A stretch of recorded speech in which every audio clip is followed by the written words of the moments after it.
Alors, souvenir de faux, c'est la maman de Thierry. Parce que moi, Thierry il avait décidé de...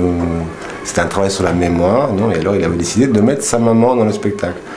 Et sa maman, elle s'occupait d'une des tables, il y avait, il me semble, 9 tables de la mémoire comme ça, et puis sa maman, il fallait lui dire, voilà, maintenant vous devez y aller, et il fallait s'occuper d'elle, quoi. Et c'était très chouette, c'était très agréable de s'occuper de la maman de Thierry pour lui dire, voilà, maintenant vous allez par là, puis vous allez par là, voilà. Moi, le faux, je l'ai surtout vécu comme ça, à m'occuper des gens, à m'occuper de tous les dessinateurs, à m'occuper des musiciens qui étaient là, qui s'emmerdaient, qui faisaient la musique. Bon, moi, ils s'amusaient à la musique, mais Thierry voulait aussi qu'ils jouent en tant que personnage, tout ça, donc il fallait les gérer et puis leur dire... donc moi, j'ai passé mon temps dans ce spectacle, à aller d'un groupe à l'autre, sans me préoccuper nécessairement d'un personnage que j'aurais eu là-dedans, qui n'était pas vraiment, comment ça dire,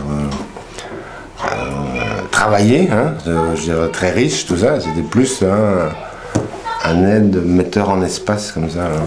Et c'était très agréable de faire ce spectacle pour ça. Un autre chouette souvenir, c'est les bouteilles de vin. Thierry avait amené sa cave, la cave de son père ou de son oncle, ou je sais plus quoi, avec des vins qui dataient des années 60 ou 50, enfin des vins de... Parfois on en sortait un, il était bouchonné, mais parfois il n'était pas bouchonné. Et là c'était...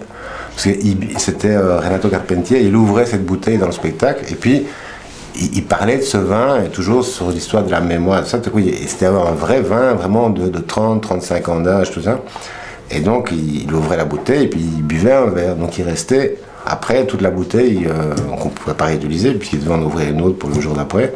Donc avant le spectacle, on finissait la bouteille de Renato Carpentier à 4-5 comme ça. Et on se buvait ce vin. J'ai jamais bu de vin comme ça. C'est dingue ça. C'est tout à fait... quand il est bon, c'est un vin de 35 ans, c'est un truc hallucinant. J'en ai presque encore les souvenirs dans